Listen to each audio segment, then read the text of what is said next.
வணக்கம். தினத்தகவல் இணையதளத்தில் நிகழ்வுகளை பகிர்வது காஞ்சிபுரம் மாவட்ட செய்தியாளர் சதீஷ். தமிழ்நாடு முதலமைச்சர் ஜோசப் விஜய் அவர்கள் நடிப்பில் உருவான ஜனநாயகன் திரைப்படம் ஜூலை 23ஆம் தேதி உலகம் முழுவதும் வெளியாகி ரசிகர்களிடையே வரவேற்பை பெற்றுள்ளது.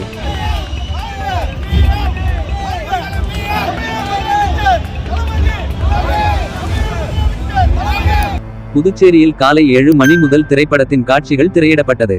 தமிழகத்தை பொறுத்தவரை ஜனநாயகன் திரைப்படத்தின் முதல் காட்சிகள் காலை 9 மணி முதல் திரையிடப்பட்டது.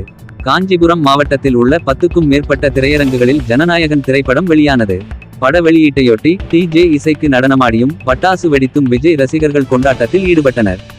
அதன் ஒரு பகுதியாக காஞ்சிபுரத்தில் உள்ள பாபு திரையரங்கத்தில் ஜனநாயகன் திரைப்படம் வெளியானதை வரவேற்கும் விதமாக திரையரங்க வளாகத்தில் வைக்கப்பட்டிருந்த விஜயின் கட்டவுட்டிற்கு ரசிகர்கள் பாலாபிஷேகம் செய்தனர். காஞ்சிபுரம் மாவட்ட தலைமை தளபதி மக்கள் இயக்கத்தின் சார்பில் மாவட்ட தலைவரும் வெளிநாடு வாழ் தமிழர்கள் நலத்துறை அமைச்சருமான SP.K.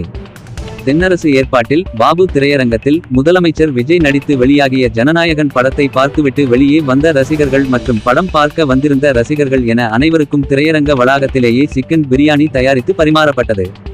இந்த உணவுகளை அமைச்சர்கள் SP.K. தென்னரசு மற்றும் R.V. ரஞ்சித்குமார் ஆகியோர் ரசிகர்களுக்கு வழங்கியதோடு சுற்றுச்சூழல் பாதுகாப்பை வலியுறுத்தும் வகையில் ரசிகர்களுக்கு மரக்கன்றுகளை அமைச்சர்கள் இருவரும் வழங்கினார்கள்.